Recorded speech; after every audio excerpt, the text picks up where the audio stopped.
Bat Force Radio. Bat Force Radio is rated M for mature, or should that be immature?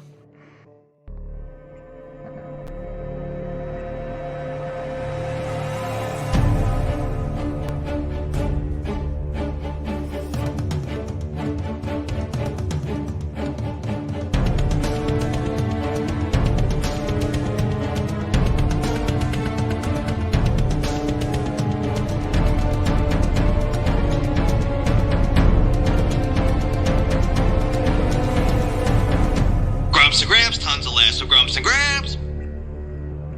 Grumps and Gramps, tons of lasso grumps and gramps.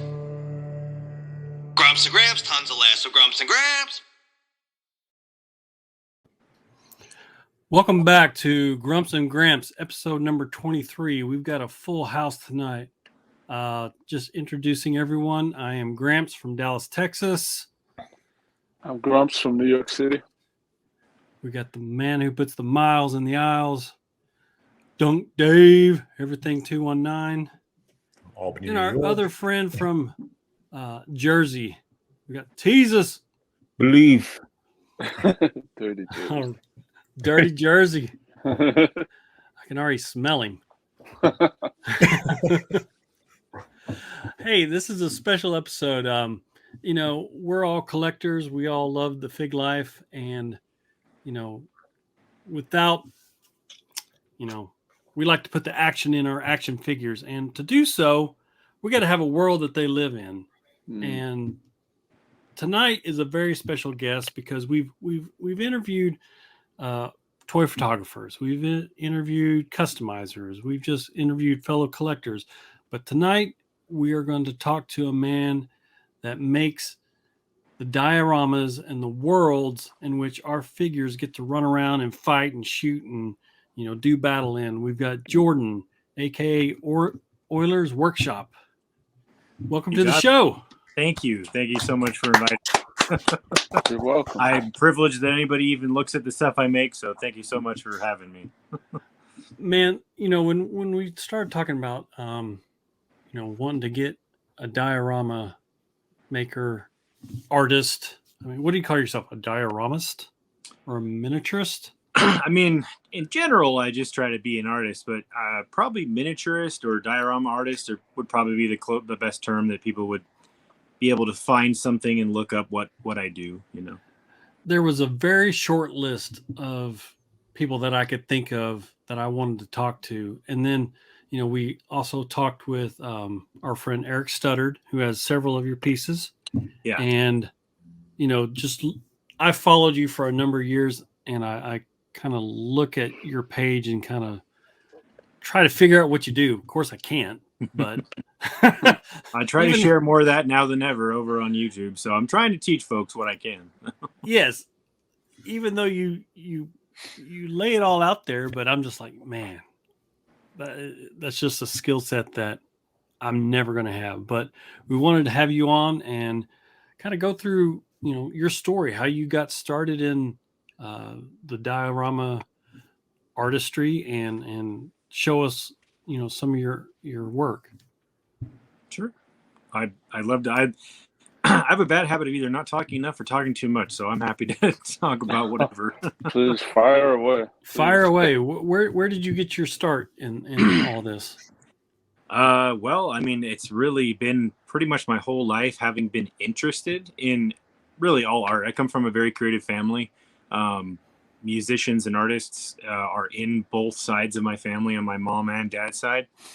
But it's a story I share with people sometimes, but I think I might add to it for you guys, since you guys were nice enough to bring me on here, that I don't share some details with everybody. But the context will make sense once I tell you. But I was 7 years old.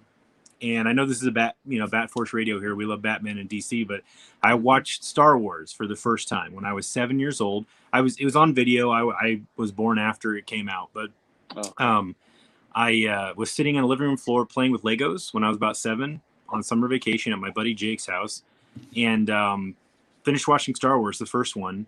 And I turned to my mom and I'm like, how come you haven't showed me this before? I was so excited.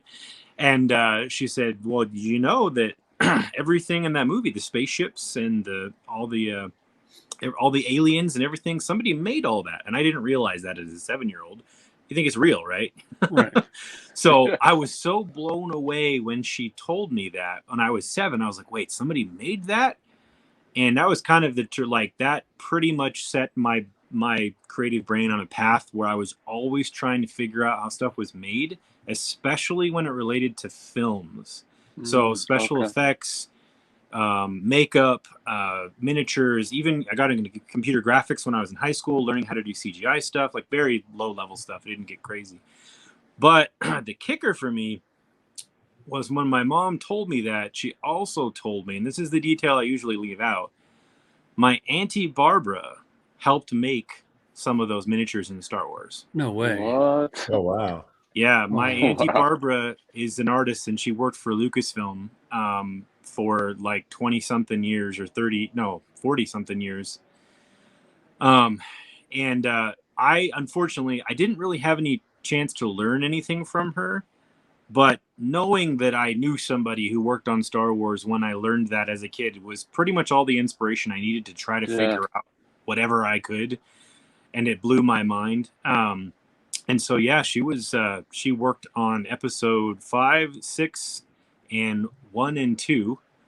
And she also worked on a bunch of other films that Lucasfilm did.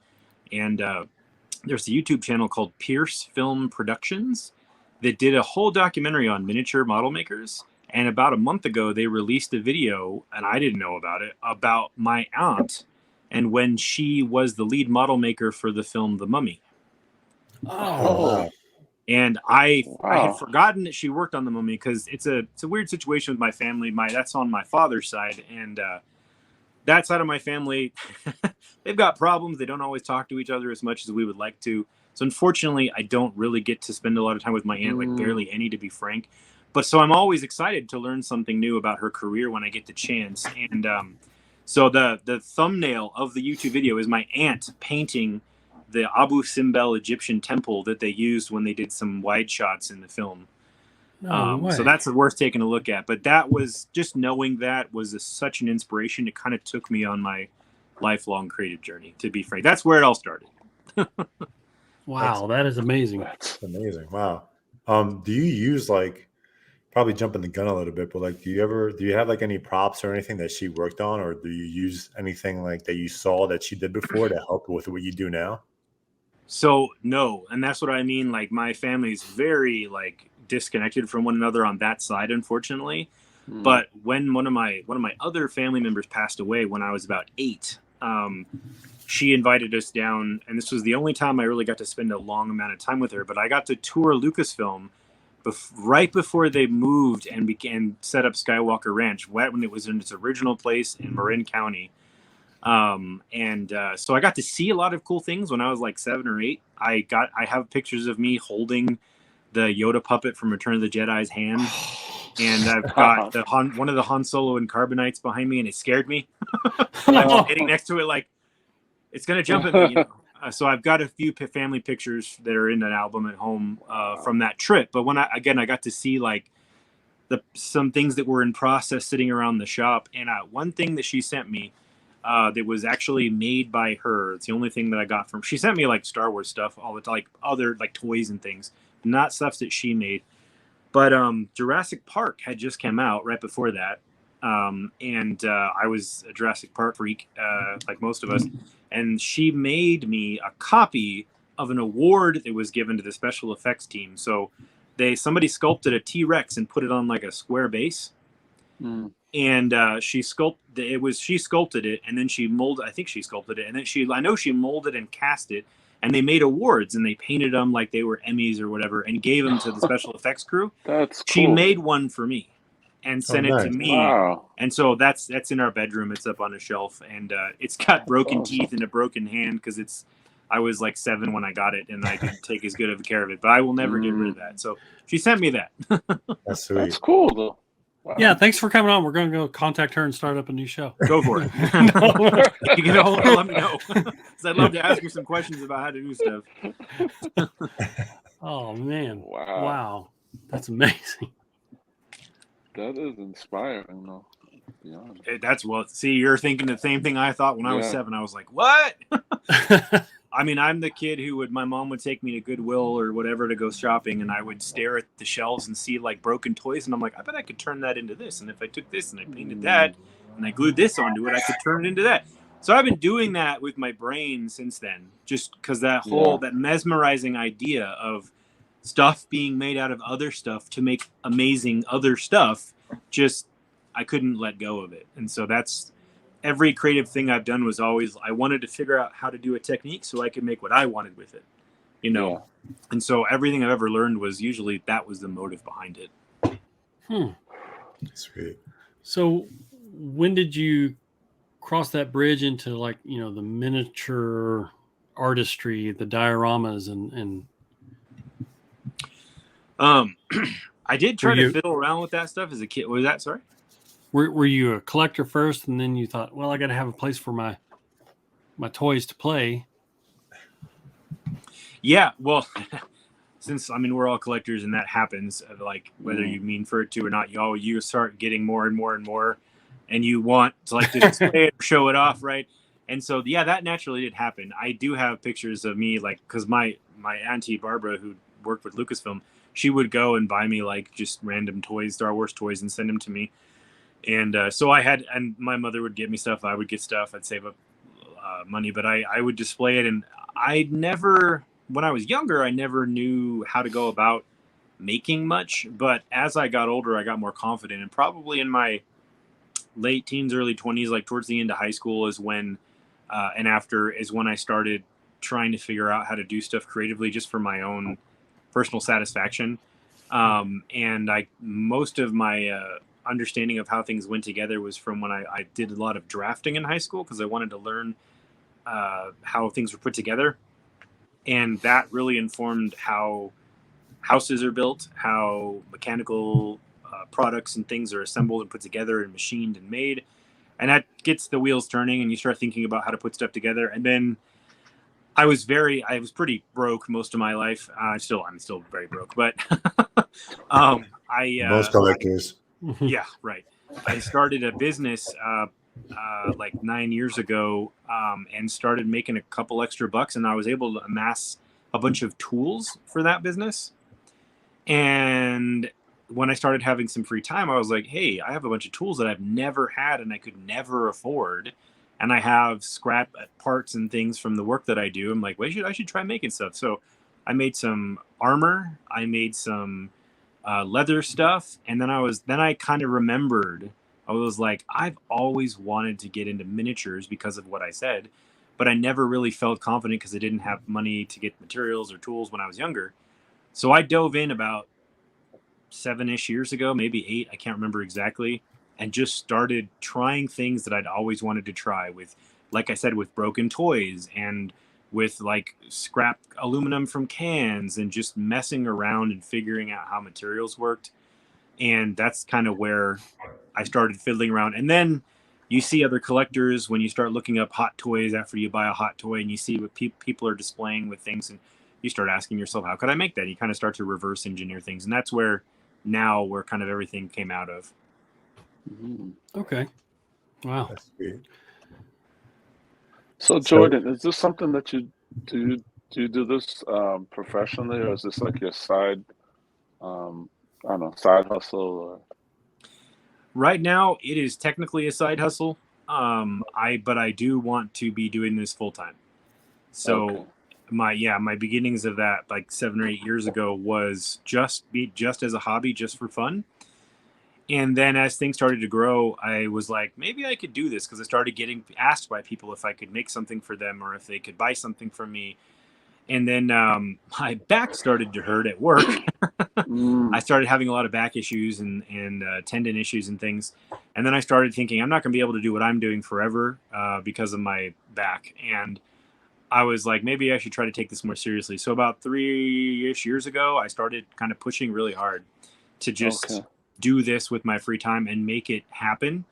And it feels like it's kind of finally happening now. So by the looks of your Instagram page, you're on the way. You're well on the way. I'm trying. Yeah, and also your YouTube page. That is at, just look him up, Oilers Workshop. There you go. Yep. Subscribe right there. As often as I can for people and make it worth their time. So Yeah, you offer a lot of great tutorials. That's the thing that I love about you. You know, not only are you an amazing artist of what you do, but you're not like one of those guys that just tries to keep it to himself. You share the knowledge. And yeah, you know, I've asked a lot of guys in the past, well, I say a lot, a few, hey, how'd you do that? How'd you do that? Get no response. And I was like, okay, that's cool. I mean, I understand they're trying to make, you know, some money doing what they do, but you do that, but you also show people how to, you know, make it for themselves. And then along the way, eventually they're going to be your customer because they trust you.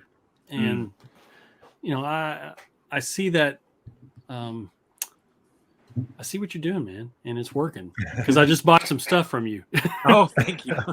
I'm next. Gramps, he shares it with us because he knows we can't do what he does. Yeah. No, you know, I had what you just said there too at the beginning, like with artists like holding back. I went through that too, like because you especially with me, I'm trying to make it, you know, happen, quote unquote. Yeah. And so you go through a little bit of a period where you're like, how much do I share? Like, is this going to be a problem for me? Not that you don't want, because I want to get excited about it because I know how much I love it. And so you do question yourself. Most artists go, what should I share?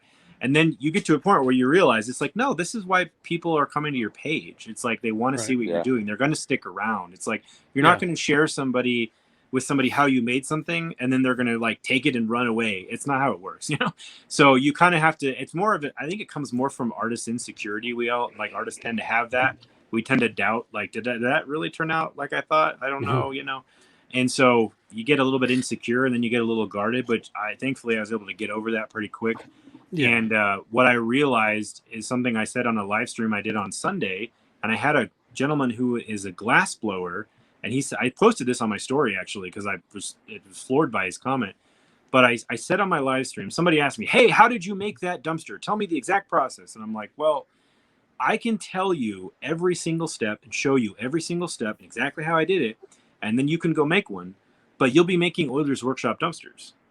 I want you to be able to make your dumpster your way. So I'd rather show you like the 15 different techniques and things I use to create my own and tell you the materials and how to get them.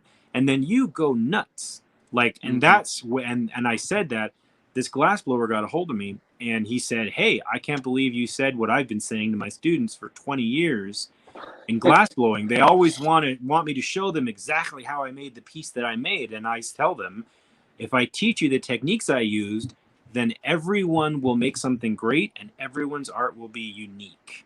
Yeah. Right. And I never put it that way, but he put it so eloquently. I was like, that's perfect. So that's kind of my mission, is to like share each thing I've learned and give it as well-rounded as I can so people can take it and just run with it.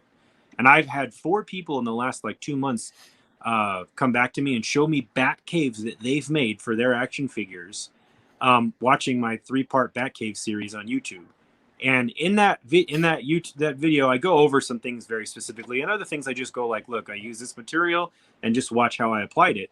And everybody's Batcave they sent me looked totally different, and they all looked cool. And I was like, that's perfect. You know? That's a perfect segue. You sent me a lot of photos, and we really want to get into these. So, you know, let's take a second and start appreciating this art. Now, this is Bat Force Radio, and you just mentioned the Batcave. Yeah. And the one that you've made, not only is it just mind blowing, but you even put in some secret stuff.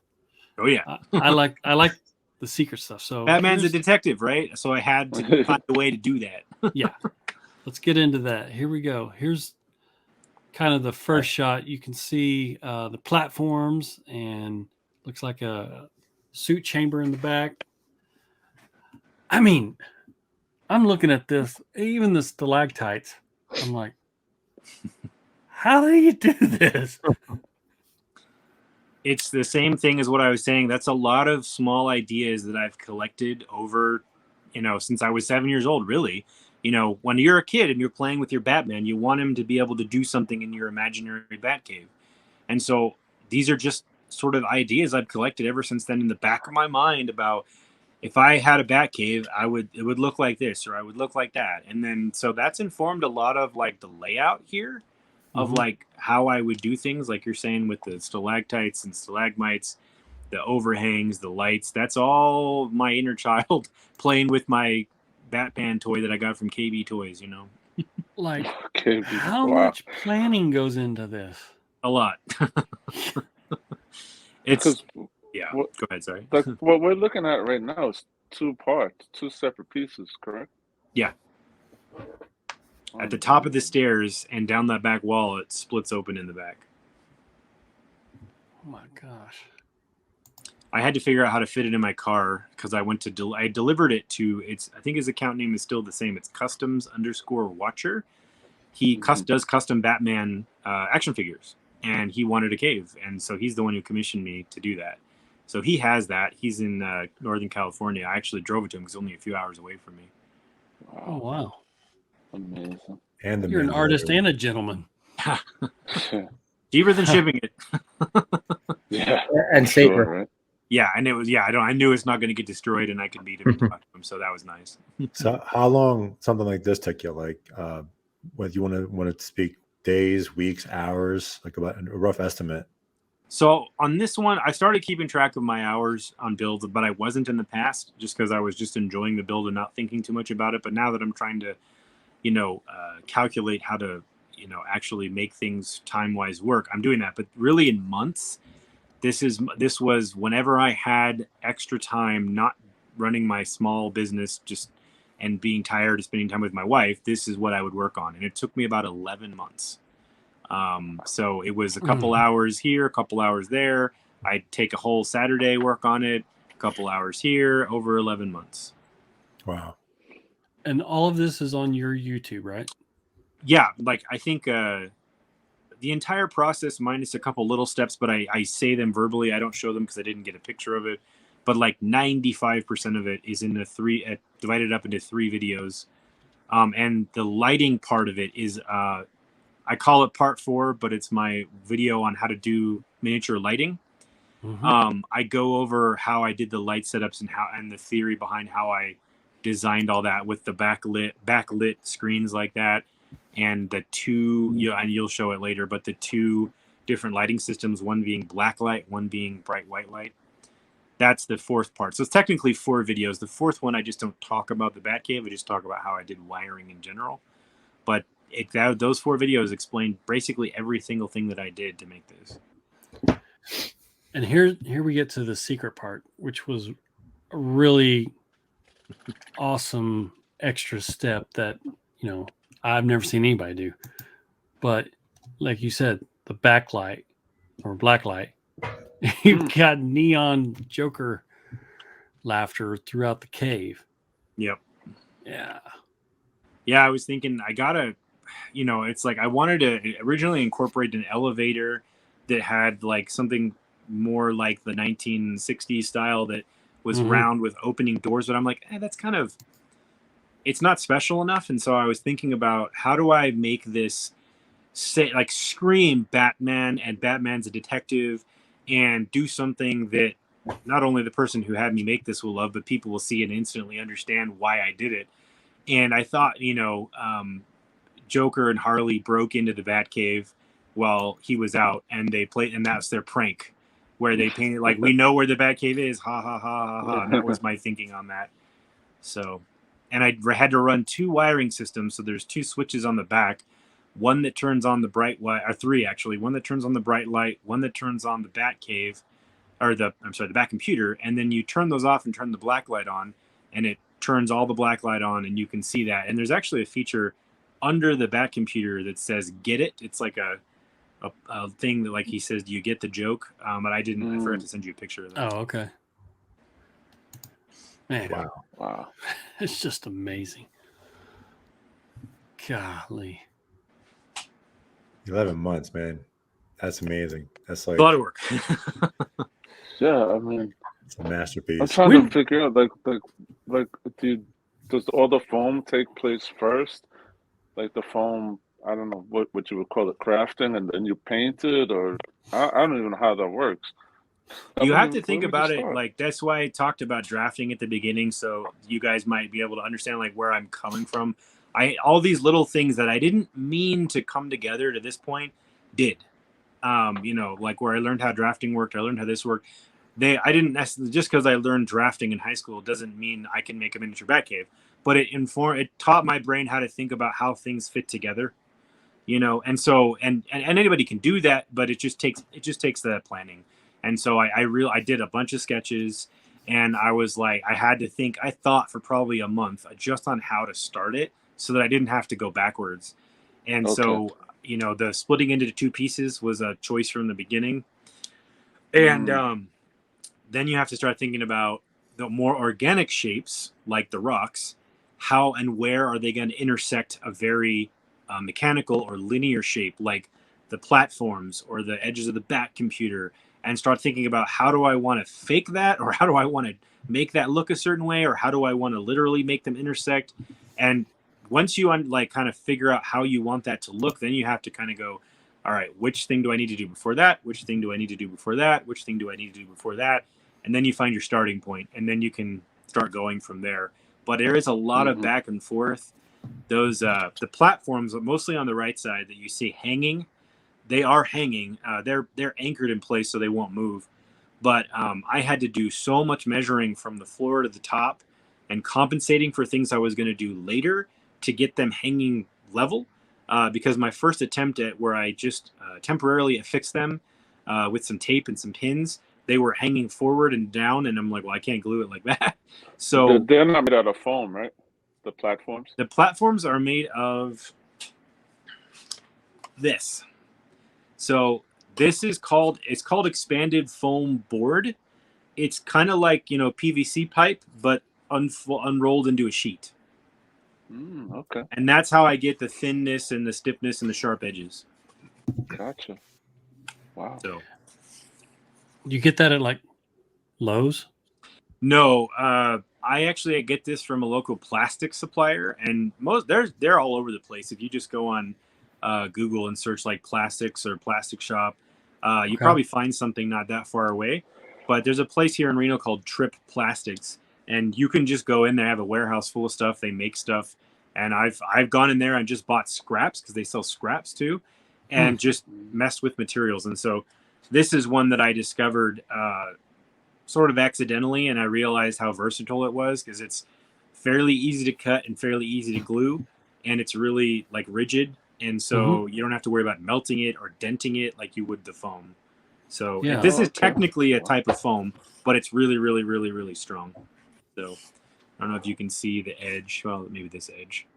That's the I mean, broken edge of it, yeah, it appears like foam, but but it's wow. got a nice flat surface, so you can do all kinds of different things with it that you wouldn't be able to do with the insulation foam.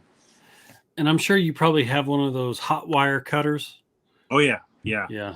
yeah. I've been looking at one of those. They're worth it if you're going to do this. If you're going to mess with the insulation foams and styrofoams, they're going to make the process much easier, and you're going to get nice clean cuts. Yeah. It takes a little bit of practice, but you definitely want one.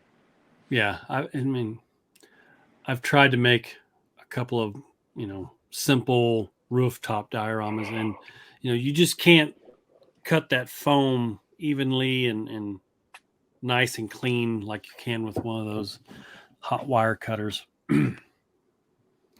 I saw where someone showed you how to make one homemade. Yeah. I almost did that. I was actually going to make one, and then I saw one that I could afford. It was pretty cheap on eBay, actually. And I bought that. I've actually been using that ever since. Okay. The Hot Wire Foam Factory basic cutter. Other people have these really big fancy ones that, I mean, I'd use it if I had it, but I've gotten so used to this one, the Hot Wire Foam Factory one that I got off eBay. I think they're like $70 now. Okay. Mine was $48 at the time. It's gone up a lot, but I do all my foam cutting, hot wire cutting on that, and it works fine. I'm just used to it. Cool. All right. That's not a laser, right? No. No, it's just like literally like a thin wire band that attaches to 2 magnet poles and heats the wire.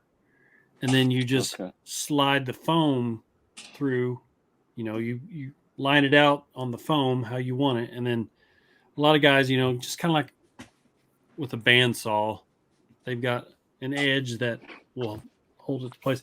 And then they slide the foam through how they want, either what angle, and it just cuts it clean.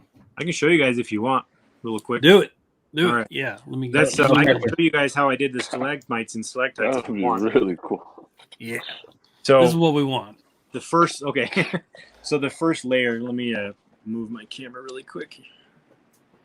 Might see my dirty floor here, my big hairy arms. Oh, nope, this way. Okay. Yeah. So this is it. This is the hot wire foam factory that I use, and there's fancier ones. I think there's one called a Proxon that's got like all the grid lines for every ½ inch on it. Those are helpful. I've just gotten so used to doing it without all that, that I'm not really worried about it anymore. Let me grab a piece of foam. I'll be right back. Sure. Yeah, but you can see how that wire comes down, and then you slide your foam through there, and just makes it a lot easier. Because when I'm trying to cut with, just your box blade, whatever, it just messes up the foam. Yeah. Okay. Yeah. So if this is what you want, I will give it to you. This foam is called XPS insulation foam. It's hard insulation foam. You can get it at Home Depot or Lowe's. This is the pink kind, which is most people prefer here in the States. There's different kinds around the world. I've talked to people in other countries. It's different. So if you're listening from another country or watching from another country, you might have to look up XPS foam and translate it and see what that is, or just hard insulation foam. But this stuff is super, super, super easy to work with when you have a hot wire cutter. And so I've got this fence set up, and it like Gramps was just saying, it's just like working on a bandsaw, but for foam. So this is plugged in, and this is a little jumper right here that makes this portion of the wire hotter. If I disconnect this, the heat gets distributed across the whole wire, but this jumper basically makes the connection of electrical point right here. So this section gets hotter, meaning I can cut the foam faster. So just watch right here.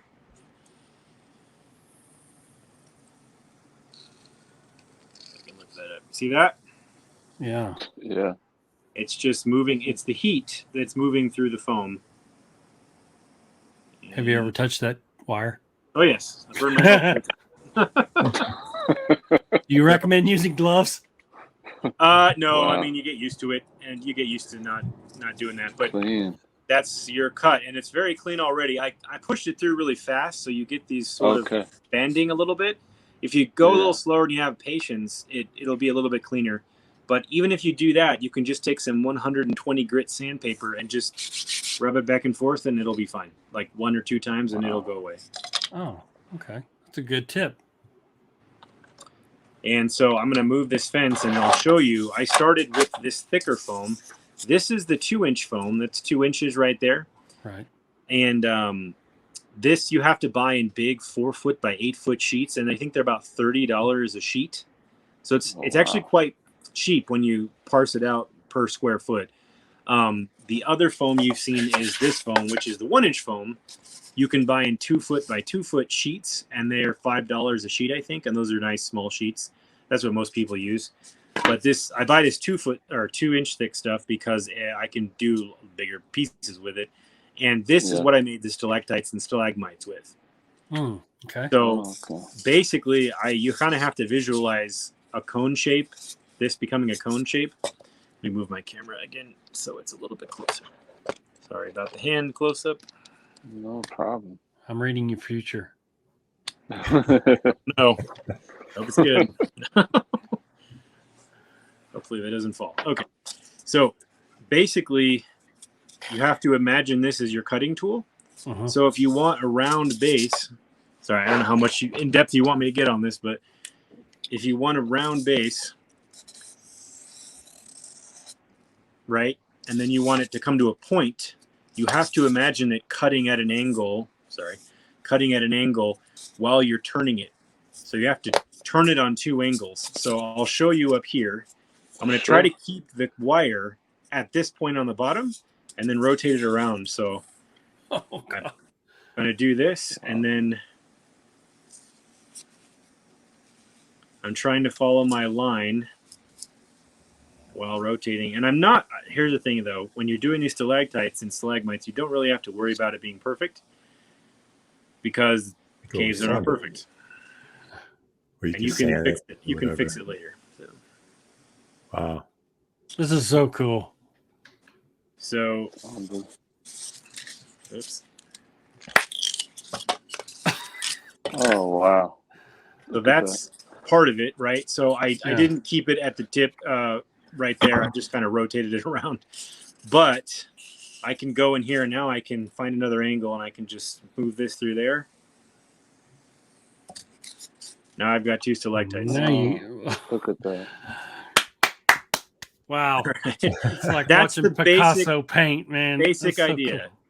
Cool. Right. And so you can take these and refine them further, which I usually did. I would add stuff like I would cut out another little piece and give it some more detail. Yeah. And then you can just start shaving stuff off however you want it to look. Make it shorter or fatter or whatever. And then again, you can take sandpaper. I'm scared because I can't see the wire now. Oh, but this is kind of stuff Right there. And once you get all, so you have all these hard edges, which you can leave. You might want that look. You might want your cave to have all those hard edges, or you can take. I use 80 grit and 120 grit. The 120 grit is what I use for edges on foam, and you don't push really hard, but you just go like this, and you see how it blended those corners over? It rounded them over. Okay. Same thing here. Sharp edges. Starts to make it look more like natural stone. Nice. Okay. So that's the first step, and I basically glued these down. I just made a couple dozen of them how I liked and glued them down, and then after I glued them down, I covered them in a coating of drywall putty using a wet brush. I just put it in the drywall putty, and I just went tap tap tap tap tap across the entire surface, which created this shell of even texture, and it hid all of the little seams that got created when I glued it onto a flat surface. Okay. Wow. So that's all in the video. If you guys go watch that video, it's all there. But that's basically how the rock was done. You're going to make me go spend some more money. I got to get one of those guys. And then you have to paint this. It's like, holy moly. So there you go. Wow. That's awesome. Yeah, it's pretty dope. Have you done because I've seen part of your page, but have you done like a Star Wars one too? I'm looking at the back, like I know you're a Star Wars fan. Have you done like a huge like Star Wars? So that's coming up. Did this. Oh, there's a space station. Yeah. I mean, that's about as Star Wars as it gets. That is crazy. And I mean, just how clean and straight these lines were. Drafting comes from the drafting world. Is there like in this case, is there like a lot of preliminary sketches, or do you feel like at a certain point, I mean, obviously I'm sure there's like photo references because you want to be movie accurate, but is there a point where in the middle it becomes very organic and you're kind of just creating these shapes and just kind of just experimenting, or do you think it's more meticulous and more planned out like a blueprint? For me, I call it being fluid, like what you just described. It starts to just kind of happen. Mm-hmm. But being meticulous works well too. I know artists who do that way. They're very like sort of OCD about assembling it, but their stuff is beautiful. And so both methods are both sort of ways of approaching it work. I usually, like I said, kind of with the Bat Cave, when I was explaining it to Grumps with the, I'll start with like where I want things to end up as far as like corners and edges and like shapes and I think about where the most difficult thing is and then work backwards. And then I find a starting point. So after I do that, then I'll sketch out sort of either a layout or shapes that I want, like main shapes. And then after I build that part of it, like the base, then I kind of just go nuts. And so the hallway, I sketched out sort of a hexagonal hallway with those walls. And I know I wanted a raised platform for walking on, because like a lot of the spaceship movies and things we see, that's like the style. And Right. so I wanted that basic vibe. But after I got that, I just started cutting pieces and overlapping them and just holding them before I glued them to make sure it looked like it would feel right when I was done, and I painted it all. And I just start cutting and getting like the width of each of the sections of that hexagonal hallway. And I'll cut one main piece and then I'll just trim it into a few pieces and spread them out and glue them down. And then I'll cut another piece and I'll trim out like squares and rectangles, and I'll spread those out and glue them down. And then I have boxes of broken plastic things and model kit parts and stuff. And I'll go and I'll grab those and I'll see, does that look good there? And I'll just glue that down. Does that look good there? Glue that down. Cut a piece of tubing, glue that down, and just keep going until I feel like it's done. So you're almost also like treating it like a puzzle, so to speak, right? Like Yeah, pretty that's much, a good way to put it. and that gives you the ability to add and delete as needed, and also create that sense of consistency. Yeah, I try not to glue anything down until I'm sure about it. With the foam, I use pins, so I can kind of like put things there, take things away like a puzzle, kind of solving it. And then like with that piece, it's actually comic book backing board. So that really thick cardstock, styrene, which is a type of plastic that was used for all the Star Wars ship models. This stuff. So this is really, really thin. It's 0.030 thin styrene. And you can heat this and bend it. You can glue it with super glue and it just instantly glues. You can cut it with scissors. You don't even have to have a knife. You can draw on it with pencil and erase it. It's amazing. And this, again, you can find this plastic supplier. Most hobby model kits are made of some type of styrene. So that's a material that's been used for years, but it's the buying it in big sheets and cutting it yourself that is really helpful. A lot of model makers use it to do like really fine details. Nice. Okay, styrene. So Jordan, I have a question. I mean, first of all, my head exploded. I know. I'm Second right of there all, with you, man. I have zero talent, and third, the only talent I have is to run my mouth and complain about stuff. But we all have time.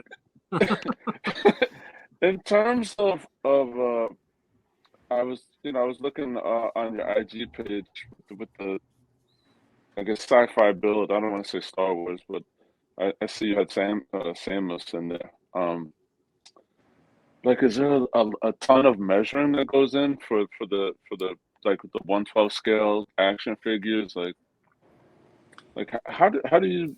I don't even know. I don't even know where you start. Like, in terms of measuring for action figures, it's just only features that it will show you if it's out of scale that you need to worry about. So the door, I need to make sure the door is right. If the door is too big or too small, it's going to look weird.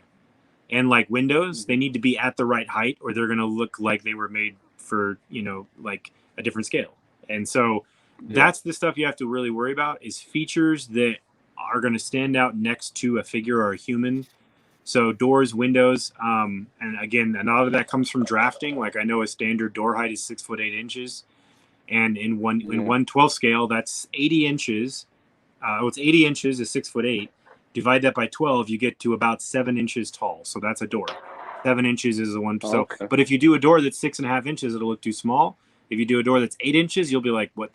Something's wrong there," But 6 3/4 to 7 1/8, that's about the right height. I just rounded off to 7 inches to keep it easy. But for that thing with Samus, I did the same thing. She's 1/12 scale, and so I made sure the height of the door was at 7 inches before I changed the shape of it and did anything weird, and I made sure that height was right. And the width of the door, I do at 3 inches, because most exterior doors are 36 inches wide. 36 divided by 12 is 3. So 3 by 7. And so I just divide. If I need to know, I'll divide it by 12 and get that size. So you would, well, just to simplify it for me, you would start with the door and then the windows and then like build out from there. Yeah. So if you want to know how, let's say you want to know how big your piece is going to be, like, so if you want to make it like super, like just kind of find a good starting point. How big do you want your whole thing to be? Like, what's the space? 2 feet, 1 feet? What are you doing? And then you want your door to be 3x7. And then so figure out where do you want your door on that piece. And maybe you could even draw it on the foam or draw yourself a little sketch and write the note. And then you want the tops of your windows probably to be at the same height of the door. So you can draw a line over, and then you can just kind of guess your window height. And then your heights will be correct because that's where the beam is inside the wall. And so then it will look right to your eye when you see it later. And so figure out how big you want it to be, and then place that 3x7 door, and then drag some kind of reference point over a ruler or whatever, and then you draw your window below that line, and you should be good. Now, we've got some other photos coming up that are more like, I don't know, urban, cityscape. I hope it's the one I'm thinking of. Do you like sometimes just drive around? I don't know. You live in Reno, right? Yeah. Do you ever just drive around and just look at buildings for reference points? Oh, yeah. My wife gets mad at me with how many pictures I take of random things on buildings. Like, who cares? We'll see that HVAC system again someday. And I'm like, yeah, but I like the shape of it. Did you, bro, I'm sorry to interrupt. Did you send the picture of the brownstone? Did I? I thought I did. Yeah. I think I sent a picture of the brownstone with my Ant-Man Hot Toys sitting on the steps. What Gramps was referring to, but yeah, there it is. That's amazing. That's just like that's Brooklyn, New York, right there. Or I was trying. That's exactly what I was going for. Dude, it's incredible. Thank you. That is something I was very happy with. It's happened to work out where a few people, Eric being one of the main ones, Eric stuttered, but also this was commissioned by Plastic Action. Okay. He got this for me. This was originally he originally got this from me for a women's Foot Locker toy photo shoot that he did. And he kept it. It's his, but he had me make it for them because they wanted a photo of like these small, New Yorkers, female New Yorkers wearing women's Foot Locker shoes, but with a brownstone behind it. They specifically asked for that to give it that New York vibe. So he asked me to make one, and I'd always wanted to make one. So it was the chance to finally do everything or try everything that I wanted to try. Same as the Batcave. And so it just worked out that the right person asked at the right time and could pay me what I needed to do it and make it as big as I wanted. So it's happened to me 3 or 4 times. I'm very thankful for that, where the right person asked for the right thing at the right time. And this was one of those. That's so cool. Yeah. I like it when on your Instagram where you show a scene and then you pull it away and it's like, it fits right in with real life. That just blows my mind. We've got some more photos I guess we could show like that. Okay. And I believe this is owned by Eric. The alleyway. That one is not. Okay. I know you might think because it looks like the inside of that alleyway I did. Inside of the warehouse. This one was one I just made it up out of my own brain just because I wanted to try it. This was the first warehouse or second warehouse diorama, I should say. That's actually the second warehouse I tried to make. And this just went to a private collector. Actually, it's a private collector who runs a radio show up in Washington. I can't remember his account name right now because I haven't talked to him in a few years. But he's a collector and he runs a radio show. And he saw I put it up for sale and he DM'd me right away and got it. Yeah. So. I mean, that looks real. Thank you. Even the plastic wrap on the box. Crazy. Let me show you a couple things on that if you want to know.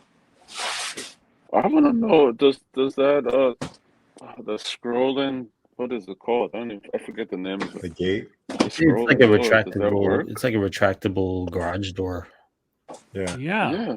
Yeah. I mean, it looks like it works. I know. We're about to find out if it does. Yeah, he's like a garage door opener. He's got a 112 garage door opener. That would be tight. Oh my goodness. That's where Gomez has the Lambo. So that diorama, the bottom, the cinder block is all foam. The walls is the foam board you buy for like the backboard for a science project above the cinder block. That's glued onto the foam. And then what I did for the rusty part of it is I just tore off part of the sheet of the foam and then just painted that because it gave the texture automatically. Okay, Gotcha. You see Oh, the I behind see. the loading dock sign? Oh yeah. Yeah, that's a great idea. Just I tear just it tore it off and it looks- gave me instant texture. And great. so the palette is the wooden palette made out of popsicle sticks. There's the cardboard boxes that you've seen me do recently. Yeah. And I just glued them together, and then I just took some saran wrap and I wrapped it in saran wrap to do that.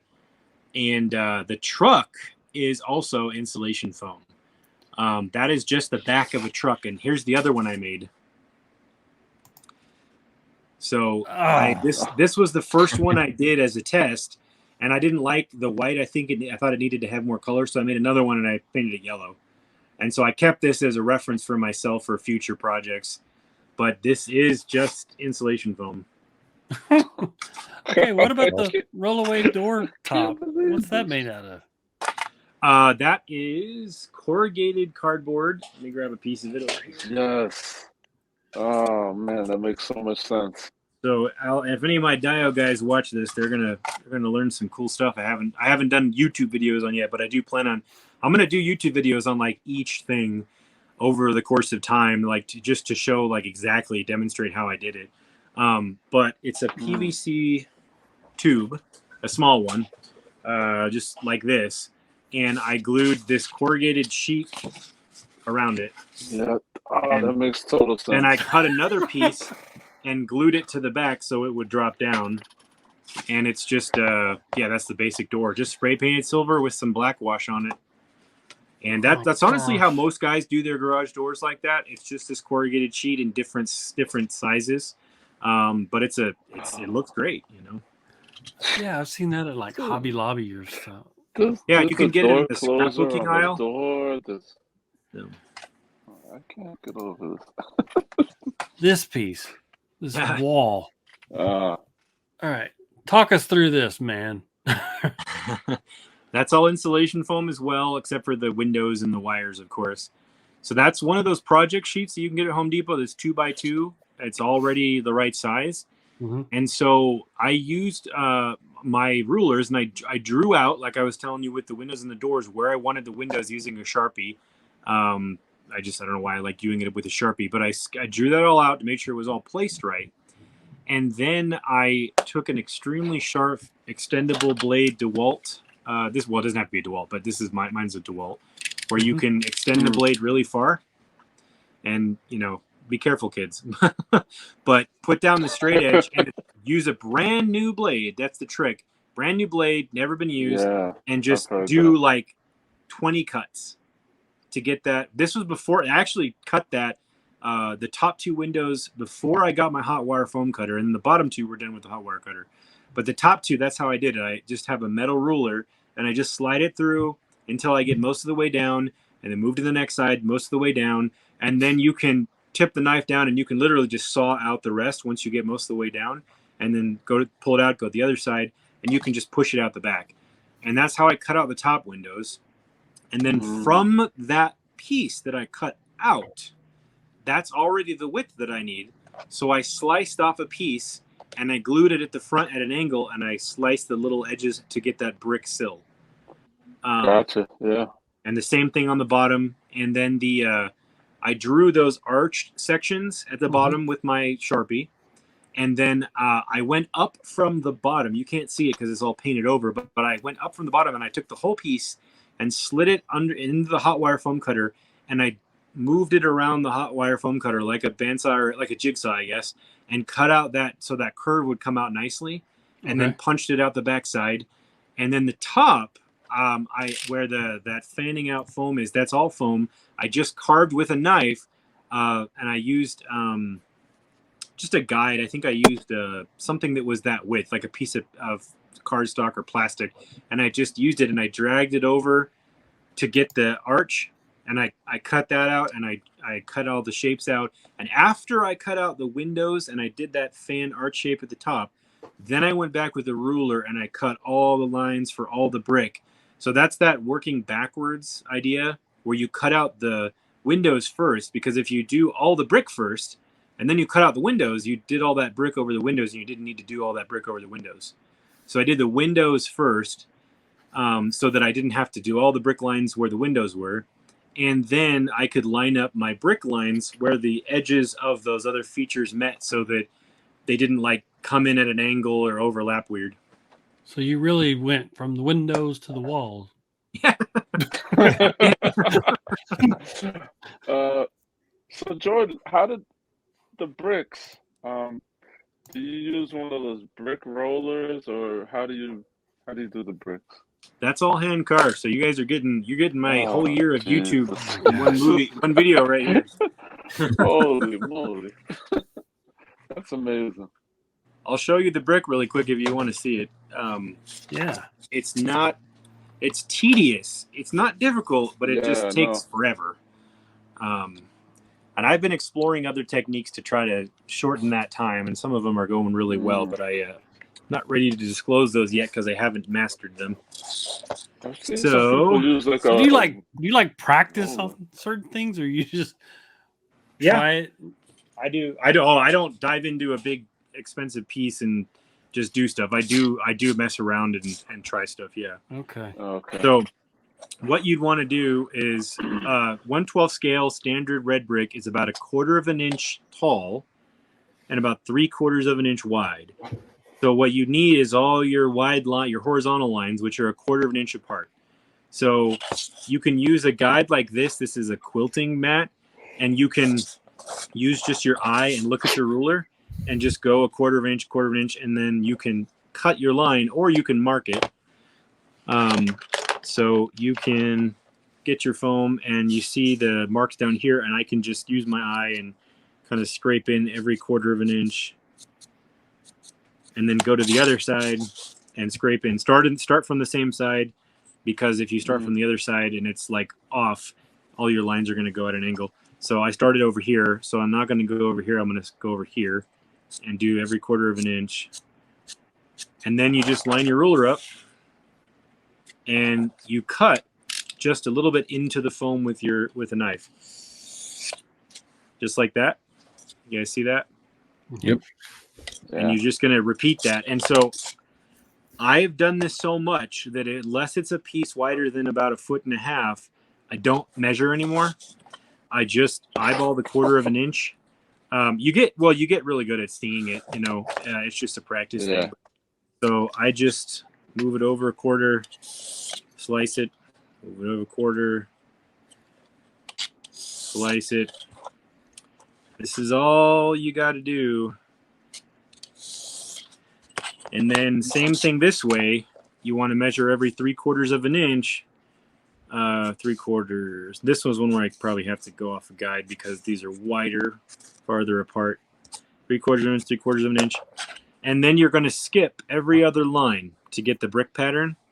This is where it gets tricky, and I messed up a billion times where I cut every line and then my brick didn't look like brick. It just looked like a grid. So you cut. I did that a bunch. I had to start over. That's always fun. I've got a 90-degree ruler. I mean, I'm sure you've got one too. That really helps too. Yeah, I'm just doing this. This is the quickest thing I had, but I've got T-squares and all kinds of stuff that I use to help me on big. If you're doing a big wall, that's what you need. But this little piece, I'm just using this ruler. And you don't have to use this for the brick part. You can use an X-Acto. Okay. So you can use an X-Acto to do it. You just want to make sure you get about 1/8 of an inch in to at least to it, because the next step, a lot of people either don't do or they do differently. I'll show you how I do it. And then again, once I get that first wave of vertical lines, your next cuts, you're going to be halfway in between on the lines in between. So I don't even use the ruler at that point. I just visualize. My blade's a little dull, but I just visualize in between and make sure my blade is not at an angle. And cut the other lines. And a lot of people they hate doing the bricks. So there's guys messing around with laser cutters, and they're messing around with like all these cool tools and stuff. And that's cool. But I've gotten to the point where I've done it so much that I'm like, I can do it almost as fast as a machine. Not as fast, definitely, but and I prefer the way it looks when I do it by hand. So I probably won't ever have a machine help me with the cutting. But I am doing some other things that I will show eventually. Where's my pen? Or just make bigger blocks, bigger cinder blocks, and less cutting. There you go. So then I use this specific pen because I like the way that it looks. After you cut all those lines, you drag a pen through your lines and you push down. And that gives a rounded over edge and the depth to the brick. Oh, smart. And you just go through, and this is the part everybody hates because it takes forever, but it looks good when it's done. I mean, this is literally how I do my basic red brick on foam. This is exactly what I do, and no different. That's amazing. I just take I do it a little slower, but for demonstration purposes, this is how I do it. And then there's your brick. That's a brick. Look at that. But you also do something, on the, and some guys do it this way, some guys do it that way. I know what I've done on a few of my basic diorama walls, creating like that mortar look. And I didn't know any different when I did my first diorama piece. I actually painted with gray in between all of those things. Now, from a distance, it worked, but I've seen you do a technique that I was like, okay, that's really cool, and it really looks good. Yeah, scraping in spackling paste. Yes. Mm-hmm. Yeah. You do have to be careful with that because if you're spackling paste you're using, like if it sits there for too long, all the hard stuff in the pot goes down and the water goes up. And then you take your scraper and you get in there and it's really, really wet. Yeah. You actually don't want that. You want it to be mixed again because if it's really, really wet and you spread it over the paint, it might drag your paint around. And then your mortar becomes pink because it'll drag the red paint around. So you have to make sure you mix it up and it's consistent like when you first got it or close to it. And then when you go to drag that around, it stays that sort of like off-white for you. Okay. All right. Well, that's a good tip. All right. What else we got? Oh, I'm always curious, with these garage door tops. That's a very New York style of door. It's very common to see even on the streets, sidewalks. What do you use for the top of that? So that one is actually folded sheet aluminum. Okay, it's actual aluminum. Yeah, Gotcha. so you can just cut a piece of foam and use you want to start with larger foam like the 2-inch foam, and you basically just cut out with your fence like I showed you. You cut out one dimension, then you flip it and cut out the other dimension, and then you want to carefully hold it at an angle and cut off that edge and do the same thing. And that's all you have to do, and they look just fine. But I do like the slightly sharper edges with the aluminum, and I like the fact that you can scrape it and there's metal underneath. So I actually have bought sheet aluminum, and you have to draft out how it's going to fold and then cut it out with scissors and then fold the sides together with metal pliers, and then so that's actually aluminum folded together and then glued onto the wall. Okay. Now we're getting to the bad boy. This is one that you recently showed off. And I mean, I've never seen anybody do this before. And I'm sure you probably consider this like, I don't know, your masterpiece in a way. I don't know what it is. Well, let me get to the photos. It is this watchtower. Yeah. I mean, how tall is that thing? 67.5 inches. Wow. Yeah. That was another one Eric asked me at the right time. He's like, hey man, could you make a clock tower for Batman with a stained glass window? And I'm like, I've always wanted to do a clock tower. I've always wanted to do a stained glass window. Yes. Challenge accepted. Yeah, right. Another one that I had already been thinking about for years on like how to do the stuff. And so I finally had the opportunity to do the stuff. So Yeah, I mean this thing. Unbelievable. Damn. It's two sides. It's the inside and the outside, correct? Yep. I sent you some pictures I haven't ever shared before too, just some angles, just so they'd be fresh for you guys and for people. So that's one I think I've shared before. Oh my gosh. Yeah. So of course the question is, how long did this take? Actually, that one took about the same as the Batcave. I think it was about 11 months. No, actually, I think it was 7 months on this because I'm getting faster. Eric had me do the other guy had me do the Batcave, and then this was about year and a half, 2 years later. So I got a little bit faster at some of the techniques. So about 7 months on this. So what did you use to make the stained glass? So that was, again, I had to spend a lot of time thinking about that. So I drew all that in Photoshop as files that fit on an 8.5 by 11 sheet of paper. So that's actually technically 6 pieces of color printed imagery there. So they were separated out the top. That's why there's a big old line right through the middle. That's why I cut the window through the middle so that I could actually separate it into printable pieces. And so I drew them in Photoshop, and I realized something that we've all familiar with when we were kids is overhead projectors at school. Yes.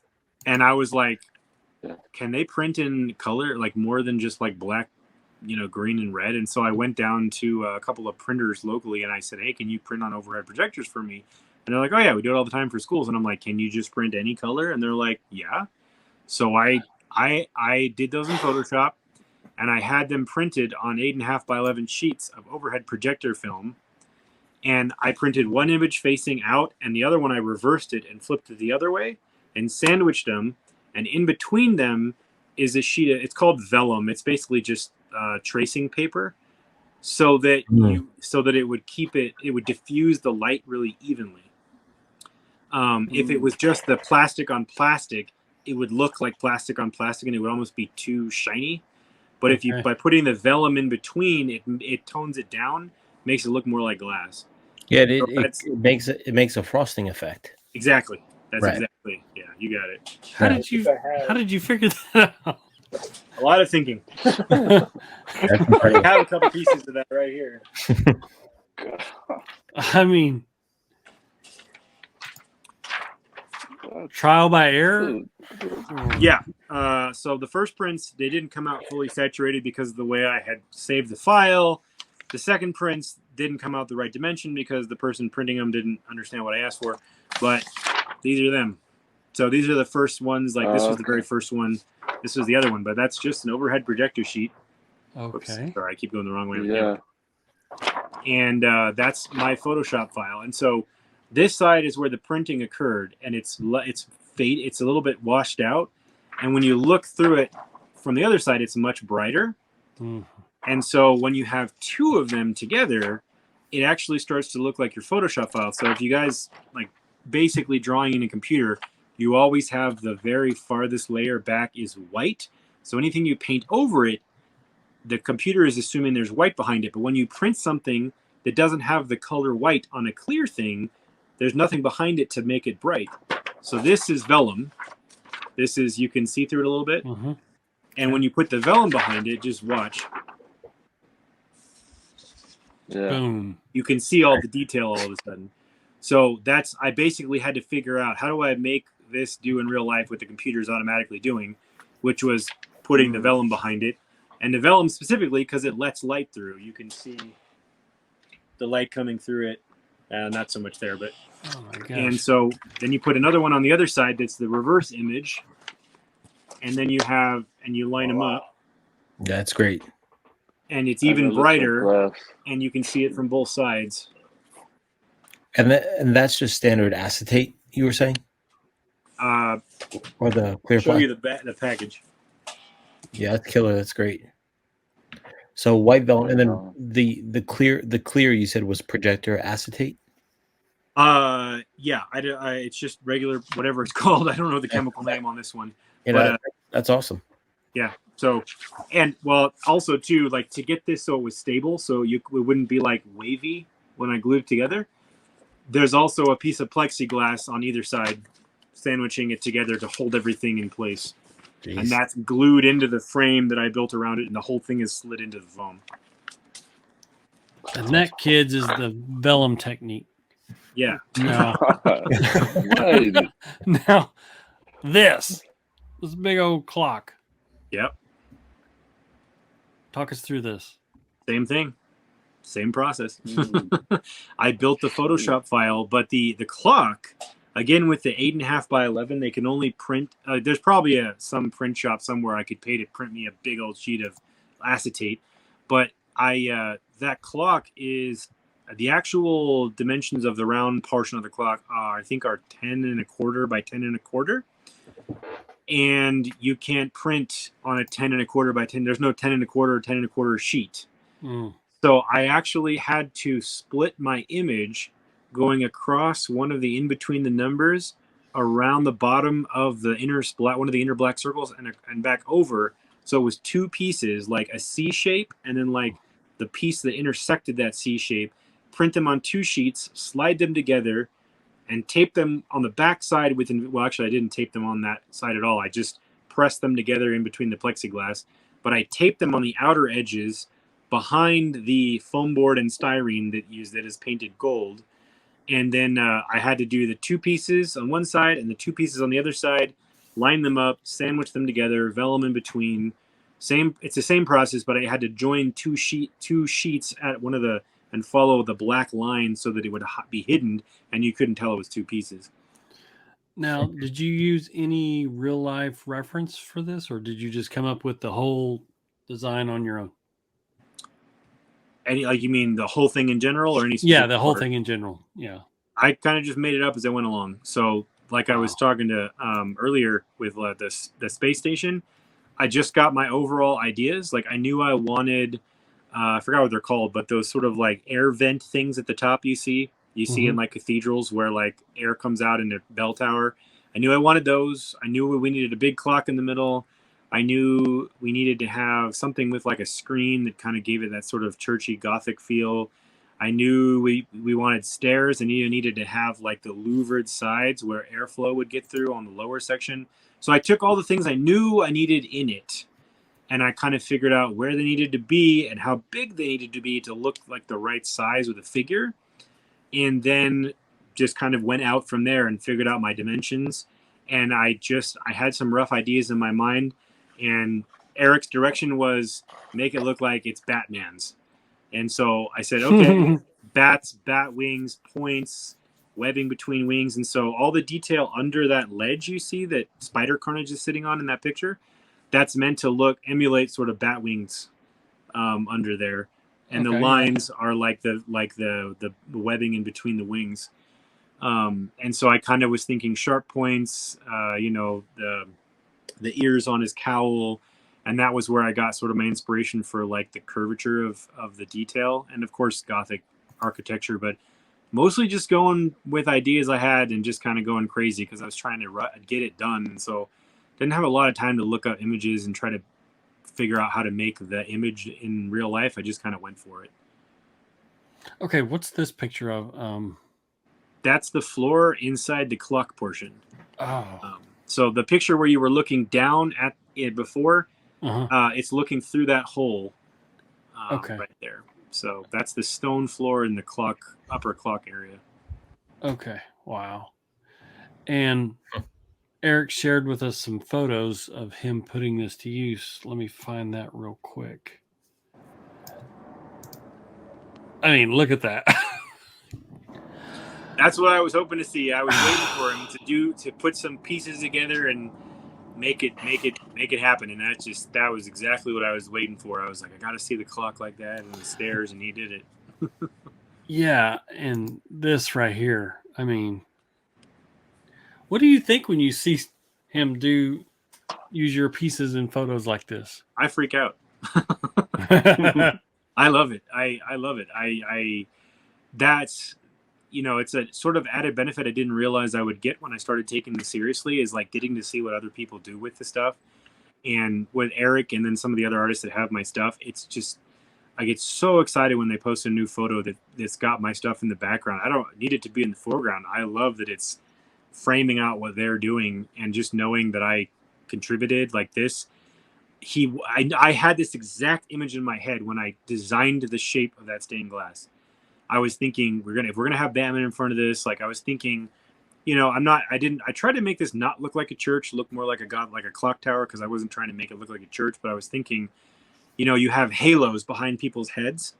Mm-hmm. And he wanted the bat logo in it. So I'm like, how do I make this look cool, but not tacky, like throwing a bat signal into a thing. So I was thinking if he was to frame it, so it's like this rising behind him or behind his head, it would work just like you'd see a stained glass window image of a person with the halo behind their head. And then I did those shapes shooting out so that it would kind of frame as wings. That's exactly why I did that. And the stained glass behind him, I don't know if you guys can tell, but there's a day theme, and there's a day side and a night side. Yeah. And I did that because I was thinking, okay, Bruce Wayne is the day side of Batman, and Batman is the night side. And so that was sort of my representation of who Batman is in a stained glass window. Wow. I mean, yeah.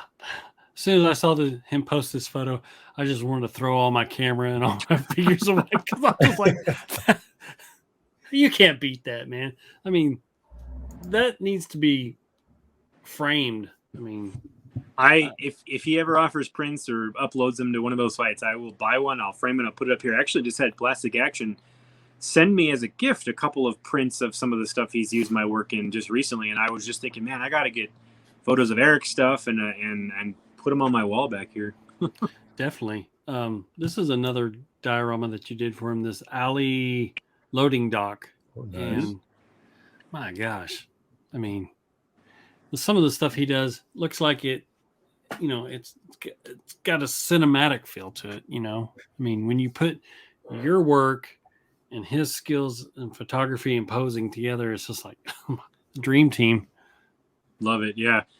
I think it's just the way we think. Like you said, cinematic. He's I'm sure he's sort of channeling his inner Tim Burton when he's, putting this stuff together. And I'm trying to make my stuff look film quality and like design it so that a director could frame a shot. That's exactly how it's one of the other things I incorporate into my pieces when I can.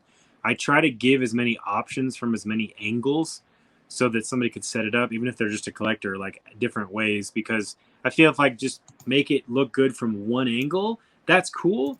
But if you have options, then if you're a photographer, you could just keep going and being creative with it. If you're a collector, you can move your figures around. You don't get bored with it. So that was exactly like the shape of this alley, where I placed the fire escape, where I put the loading dock was all so that you could get the most in the shot from any angle. Wow. How deep in the process do you start locking in colors like that alleyway scene? It has that dark blue. Like, was that something late in the game, or? That's his lighting. Well, yeah, it was still kind of like had that blue hue though. Oh, that's right. Yeah, it could have just been his light casted on there, right? Sure. Well, I do think about color the whole time though. Yeah. That alleyway, I didn't want to do a big red brick wall because I thought it was too obvious. So I did a tan brick wall, because you see those where they use a different type of masonry when they get the bricks made. And I wanted him to have something different that nobody else had. And I wanted to make something I hadn't seen yet. I mean, people do different colors of brick, but I was like, let's do just a giant wall of that and make the fire escape is the thing that stands out. Not the brick, that we need it to look real, but we want the fire escape to stand out. So instead of doing red brick and like a gray fire escape, I made sure the fire escape is the detail that stood out on that wall. And you see when he lights it, it creates shadows and it pops. It looks great. Yeah, it really illuminates. It's great. This literally looks like behind a real restaurant. That was exactly what I was trying to do. Yeah, I was like, why is there a giant sized can? Like,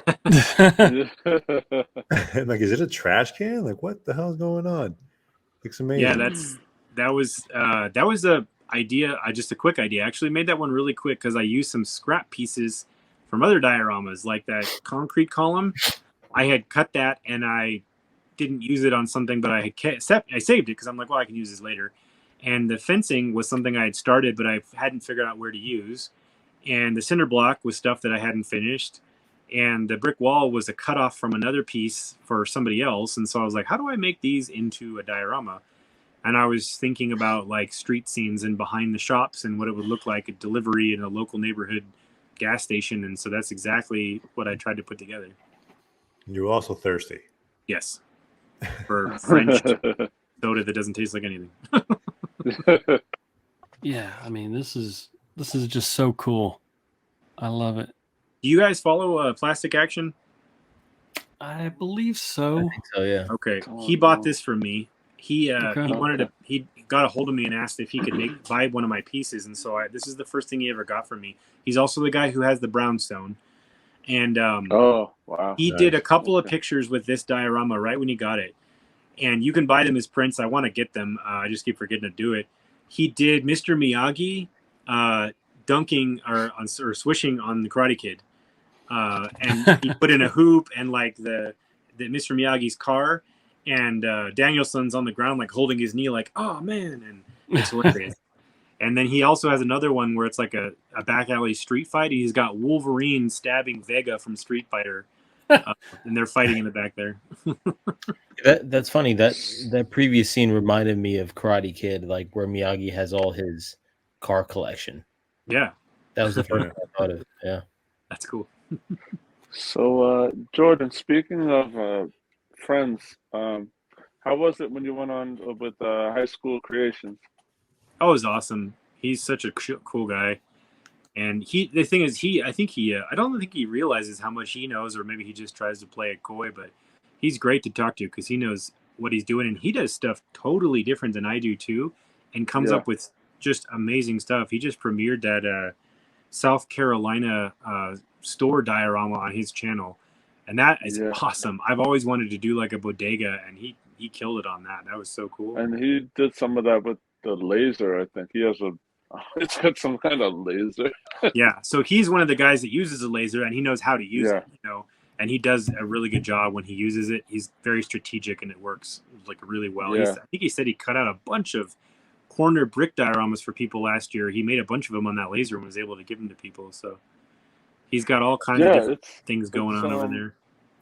I know you were on his show, and I think it's really cool what he does for like the Dio guys, and like to bring together the Dio community, even action figure guys, but more specifically the Dio guys. It's really, I mean, you guys are all so talented, and you all have like you were saying, different techniques and stuff. It's really amazing. Thank you. It's so much fun to talk to guys too. And the more I talk to, it's funny too, the more I talk to a lot of these other guys like High School Creations, Random Diorama, Plastic Action, everybody looks at their like large account number. They have like Plastic Action has like 173,000 followers. Nicest guy in the world. He just happened to get a shout out from, I think LeBron James retweeted one of his basketball toy photos. Oh my God. His account blew up, and then he started taking it seriously. But he's just a normal dude. Same thing with Mike with High School Creations. He's a normal guy having fun. And so the more I chit chat with these guys, like the more we all start getting to know each other. And I probably have 20 or 30 people now that I talk to at least once a week, back and forth a little bit, like Mike with High School Creations, and say something or we ask, how'd you do that? Or good job with that. And it's nice knowing there's a lot of other people who have the same interests and who enjoy it for all the same reasons. Yeah, I'm looking at Plastic Action now, and I see your brownstone with Michael Jordan and the Home Alone characters, and that's one of the prints he sent me. Wow. He does a lot of cool TMNT movie stuff too. Yeah. His stuff looks really realistic. From what he recently had me do a commission. He used it for he got hired to do a photo shoot for League of Legends action figures. Nice. And because they were promoting it, and so he asked me if I could make something that looked like the game. It didn't have to be the game, right? But something that kind of emulated the feel. And so I built a huge like mountaintop ruin diorama for him. and he did 3 pictures on his account. And there's this big stone column in the background of one of them. There's like a platform looking out over a mount, like a valley view that he used for one of them.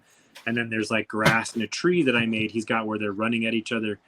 And I have a video on my YouTube of how I made the flock, which is the grass for that. Because that's all I made, all the grass for that. And so I plan on doing more videos about that, but I had to rush that for him because they needed the photos in like 2 weeks. And so I had to like literally drop my life. And that's when I know the hours on. That diorama took me 82 hours in 2 weeks. Is that the?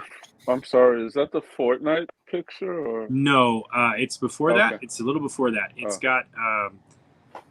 I can't remember the names of the characters, so I don't play the game. But it's got a dude with some green magic and another guy with a big sword, and they're jumping at each other. Oh, gotcha. Okay. Oh, I see it. Wow. Okay. Hey Jordan, I collect these NFL players. I'm going to need you to give me a scaled football stadium. Oh God, that's going to be so big. Man, a scale football stadium for 1/12 scale football players would be like, man, that would be like as big as a bedroom, I think, honestly. Oh, wow. The field would be smaller, but like the stadium, you're talking about the stadium, like that's enormous. Yeah, with 82,000 seats, that should work. You go. Yes. You know how they did the seating? So I'm a huge film nerd, and I apologize, but the seating in the pod race in Star Wars Episode 1. Do you remember the pod race scene? Right. So they had the crowd in the background. The crowd, that was a miniature, and the crowd was Q-tips. And they spray painted the tip of the Q-tips all different colors, and they just glued them in, and they were far enough back because they'd be blurred by the depth of field of the camera anyways. The whole crowd is Q-tips. I can never unwatch that now. I'm about to watch it right now and be like, wait a minute. Q-tips. Look You at know them. what? That'd be a good idea for a photo too. Now you think about it. I mean, that's funny. That's amazing. Creative. Now you also, I noticed like on your Etsy store, which you do have an Etsy store. We want to let's plug that. Plug everything you got out there. Etsy.com/shop/Oilers Workshop. I've got some things for sale. I've sold most of the stuff that I had in there. I sold a long time ago, but I've got new stuff coming in there as soon as I make it, and I've got box templates available. Yeah, you've got some really cool, like I guess some steampunk type of gauntlets for cosplayers, or just if you want to be a badass. Yeah. Walk around with a laser cannon on your arm. Why yeah, not? it kind of looks like a Ghostbuster gauntlet. Yeah, I love, like I said, I always love film design. I like costume design, but not like, frilly foo-foo stuff. I like space armor and stuff like that. And so when I discovered steampunk, I just thought the style was cool, and also diesel punk and cyberpunk, all those punks. I just like the idea of the way that stuff looks. And so I made these for fun. I watched a bunch of tutorials on how to do basic armor. And then I combined some leatherworking techniques for attaching things. And I have a whole pile of scraps of copper and metal and brass. And you see there's bullet shells on there made of nickel. That main circular feature on top, that's actually a plate for a ceiling fan, mounting plate for a ceiling fan. Okay. But it looks cool. If you fold it and you bolt it down, it looks cool, So cool. That's what that is. But I assembled that, and it clamps onto your arm. Like you got some kind of cool, accessory from the future. You ever just put one of these on? Yeah, just put one of these on and walk into a bank. I have. So do you guys know why my account is called Oilers Workshop? I wanted to ask that. So Oiler is me as a steampunk character. So what this whole thing started, my Instagram account started, I think, as Oilers something else, but then I changed it to Oilers Workshop. So myself and a bunch of friends, we went up to Virginia City, and it's in the foothills in Nevada. There's an old silver mine up there, and it looks like an old West town. I mean, it is an old West town that's been preserved. And they haven't done it recently because of the pandemic, but they used to do this thing every year where you go to this old opera house up there, and you can pay for tickets, and you can dress up in like 1800s clothing but they make it steampunk. So people have like the stuff that I made, and you can go and like they have drinks and dancing and like entertainment. They hire like DJs, and it's basically a party. And you go up there and you do that. And so we decided that'd be fun. Let's do that. And so I made this ridiculous like exoskeleton suit for like it's all steampunk armor. And I kind of went overboard with it, and it's crazy. If you scroll back like 5 years on my Instagram, there's pictures of me wearing it. I still have it up here in a box. But that was the name. You had to come up with a name when you entered the ball. And so I was Euler McCoyle, the chief engineer of the airship, the Selenium Sail. Very cool. Okay.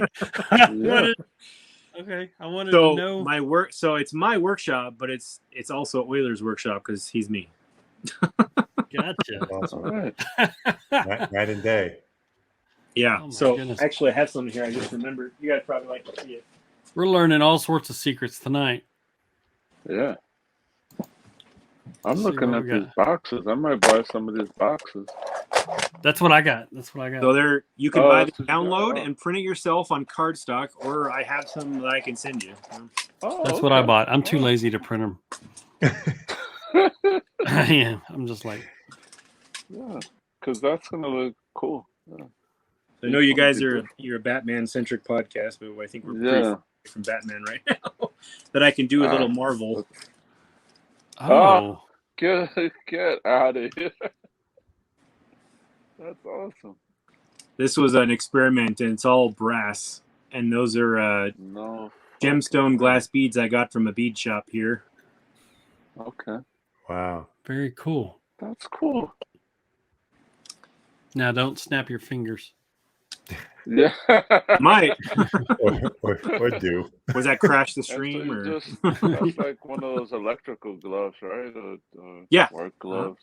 It's a deerskin leather glove, and everything is riveted with little leather rivets, and it's all just cut pieces of brass that are folded. So the folding of the top of the garage door that you asked about on the loading dock, folding the sheet metal. I didn't know anything about sheet metal until I started messing around with armor, and I got some tools to allow me to fold and crease metal and do these edges and things. And then I realized I could translate some of those skills over to diorama making, and so I was able to figure out how to do all that folding to do the tops of those garage doors. Do you ever watch movies and get ideas from them, but also look at them and you're like, oh yeah, I could do that? I don't know if I go, oh yeah, I can do that, but I watch stuff I do that. I do look at things through a lens of like, I wonder how they did that, and try to figure it out. But I like talking about where my inspiration came from as a child with my aunt and Star Wars and all that. I've been doing that my whole life. I watch movies and I'm like, how did they do that? And I would go buy the DVDs when I was younger just to watch the extra features to try to figure out anything I could about how they did the graphics or how they did the miniature or how they made the prop or how they did the costume. And all those little bits of knowledge have been thrown in the back of my brain. And so it's finally all coming up. I'm able to goof around and make stuff. Cool. That's awesome. It's amazing. I mean, whenever I look at some of the small, minute details, I'm like, how does someone do this? It's just, you're an artist, man. I mean, you truly are. So I have a random question. As someone that's so hands-on, what's your take as an artist using like 3D printers in your craft? Are you like really against that, or is that like a good supplement for you, or like a good No. So I know a lot of people who are really good at using their 3D printers and using them wisely. I have a 3D printer that I got like 5 years ago, and I just started messing with it. But here's the thing, like that I learned for myself. Everybody's different. I talk about all the little bits of knowledge I've accumulated over the years and kind of informs how I do a lot of what I do.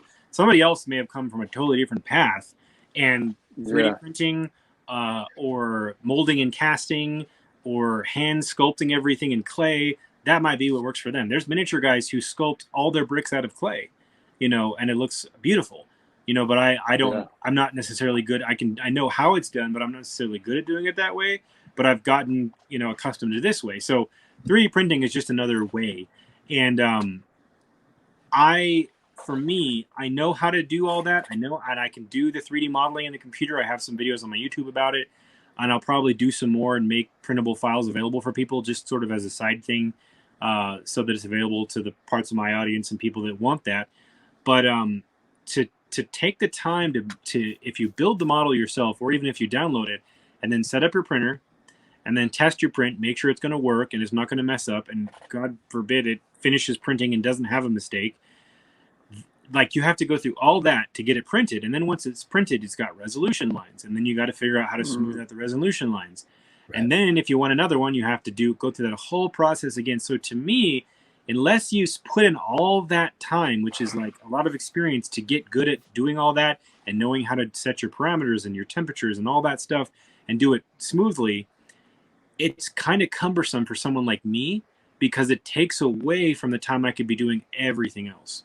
Right. So the only time I would really like say, for me personally, I need to 3D print something is when I need to make something that's a very complex object that would take me way more time by hand, and it would look better 3D printed. So like, I always give the example of a fire hydrant. That is something that is a very complex object when you look at it really close. It's got a lot of compound curves and multiple like curvatures and like indentions and extrusions and things, and it's got hexagonal bolts over circular shapes that round over on the top of it. There's all kinds of crazy shapes. And so to do that by hand and have it look hyper real like I go for, it would take me 2 days to make one fire hydrant, and it wouldn't even look as good as I'd want. But that's one that would make sense. 3D print that, and do whatever you need to do to smooth out the edges, paint it, mold it, cast it, make copies. Perfect thing to 3D print. Right. No, that makes sense, because there's so much symmetry to that by hand you wouldn't land that. Yeah. Yeah, it's very hard to do that by hand. And like you said, it's beyond tedious. It would take you hours just to get one done. Yeah. Okay. So one thing I can show you that I didn't 3D print, but I used the same concept I just explained. I make sewer plate. I made one sewer plate, like the Ninja Turtle sewer plate, and I molded it so that I could cast it and make copies. So I didn't have to make a sewer plate every time I needed one. I could just cast one and glue it into the diorama. So I've got a mold over here. And I'll be doing all this on my YouTube, like mold making and stuff eventually. But that's the sewer plate mold. So I made the sewer plate out of expanded foam board and styrene. It's all cut pieces. It took me several hours to make that and make all the lines line up properly and look correct. And then I made this silicone mold, and I can dump plastic, plaster, resin. I can even put spackling paste in there and let it dry, whatever I need in this mold, and then pop it out and glue it down. And I don't have to spend 3 hours making a really accurate sewer plate every time. I can just dump something in there, let it cure, and glue it down. Yeah. So but the same idea with 3D printing. If you have a very complex object you want to make a bunch of, that's where getting a 3D print, making a mold is really worth the time. Nice. Good point. Cool. So, Jordan, can we talk about some of the stuff going on behind you? Yeah. Aside from the big guy over your left shoulder, because we all know we're experts on that guy. But I see Boba Fett. I'm sure the Mandalorian is up there. I see X Factor. What's going on behind you? Yeah, a lot of stuff. So I had a bigger collection, and I trimmed it down. But this is just this. I have a little bit of 1/12 scale stuff up here and some Legos over here. But this is kind of representation of not only the stuff I like, but also in some cases my creative journey. So you want to pick up the camera and show you guys? Sure. What's up to you? Whatever works best for you. You let me. I don't know. I don't want to do anything you guys don't want me to do. You're fine. Oops. Hold on a sec. There we go. All right. So that's, of course, the modern age. The boss. Batman. I love this. This is my favorite Batman style, by the way. Oh, and by the way, that is a steampunk belt. Very nice. I am going to make this for a human size on my YouTube channel eventually. This belt. I want to make this out of brass and metal and actually make it wearable. Oh, wow. So that's a plan I have. But so I've got Yeah. some of the Iron Man Awesome. hot toys. That's the Okay. Igor, the Star Boost, and the Red Snapper. I love mechanical design and spacesuits, and so I've always loved Iron Man. Okay. That's why I like that one. That was my first hot toy right there. And then this is a replica of the spacesuits from the movie 2001: A Space Odyssey, which is a movie I love because I like movies. And there's a ton of miniature models in that movie for like spaceships and space shuttles. And then I love X-Men. I've always loved X-Men comics. Yeah. And so we've got the first cameo of Archangel and the first appearance of Archangel, signed by Walt and Louise Simon, the artist and writer. Oh, who are wow. also a couple. Yeah. I had them sign him and I framed him, and I bought this Archangel art print from an artist at Wizard World Con that came to Reno. He's from Utah. Okay. I think it's I'm trying to remember his name, Ashley something, but he made this, and I wanted to get it framed, so I figured I'd put it with the origins of the character. Yeah, I love Archangel too. He's really cool. Then I got Rogue. I love Rogue to death. Rogue's probably my favorite X-Men. And so I've got all my Rogue trading cards, and trading cards was my gateway drug into like X-Men characters and Marvel characters, and then collecting comics and then buying toys. Okay. And then a lot of other stuff. I'm actually going to fix this statue on my YouTube. It's chipped right here. I'm going to I'm going to make a brand new base for her with a street asphalt and some like lines in it, and I'm going to repair her cape because it's cracked back here. I'm going to do a whole video on how to do all that. Eventually, probably in a couple of months. And I've got an original animation cell from the X-Men cartoon. That's got Rogue, Longshot, and Wolverine. That's coming back next year, I think. Yeah. They announced that they're going to keep it going. That's cool. One of my favorite artists, Gummy, his account name is Gummy Fetus.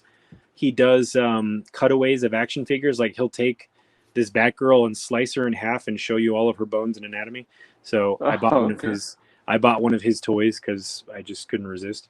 And then I got my cool favorite Transformers, the Samus figures. I got a miniature model car that my uncle made down here. Oh, nice. Some other hot toys. My favorite superhero movie, Mystery Men. Never saw it. The Vulture. Vulture. That's the Jazz Inc. Vulture. Mando, Heavy Mando, R2-Q5, Princess Leia, and Wicket. And all the Mandalorians. I love the Mandalorian armor. That's more of a design thing that I love. So I just wanted to collect all the Mandalorian armor guys. Ahsoka is a great character, so I bought that print. Yeah. Carrie Fisher is probably the first woman I ever fell in love with. So, R.I.P. Yeah.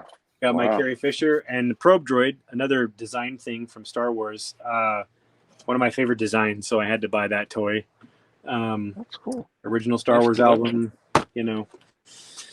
So yeah. I haven't started the book of Boba yet, but I'll probably get around to that soon. Speaking of Star Wars, you showed me this photo here, like a steampunk, or no, that's a samurai Vader. Yeah, that's awesome. That is a Star Wars Unleashed action figure statue that came out early 2000s, and I cut it apart, and I took up another action figure that was a samurai figure and cut it apart and merged them and added a couple of pieces and painted it up. Wow. You guys sick? I've got that sitting in the box. I always meant to mount that like on a rock and put like a cherry blossom tree behind him. Oh yeah. But I just never had the time. It's a personal project, and I'm doing all this commission work for other people. So yeah. Wow. Well, man, I think that's a great stopping point. I know that we've kind of kept you longer than what we originally asked for, but man, we appreciate your time so much. I mean, I learned so much just in the hour 45. Yeah. My mind is still processing some of the things that you showed us. I'm going to start making some brick walls. I mean, wow. I can't even imagine. Wow. One of the best things that you can start if you want to figure out how to get comfortable with foam, make a small brick wall. make a 10 by 8 brick wall, paint it. You'll learn a lot doing that about how to do things and what to avoid and what to do this way and that way. It's worth taking the time to do that. That's most people's entry point, is trying to do some brick. Hey, I showed Yeah. you my little crosswalk I made, and I was like pretty proud of that. I like that. That looks cool. It makes me want to make a street or something. Yeah, I was like, wow, I did something. But Jordan, thank you so much, man. Yes, thank you very much. Thanks for We coming on. all, we're huge fans of your work, and just like what you tell everyone on your post, you're awesome. Thank you. I try to remind people of that, because people, they get too wrapped up in complimenting me, but I really appreciate the fact that people even look at my stuff. I'm overwhelmed that you guys invited me. In high school invited me over too. It's just really, it's very reassuring to know that people are like, hey, I like that. It's not just a thing I made that's just gonna disappear into the ether. It's something people actually appreciate. So it's great to hear. Thank you. Absolutely. And for our watchers, you can check him out on Instagram at OILERS_workshop, and also subscribe to his YouTube, Oilers Workshop. He's got a lot of helpful videos, a lot of tutorials, and you get to see more of his work. So, and the Etsy store, do we have the Etsy store as well? Just Etsy.com/shop/Oilers Workshop. Yeah. It's pretty easy to find. Yeah. Pretty easy to find. All right. Great. Well, once again, thank you so much for everything. And thank you, Jordan. Thank you very much.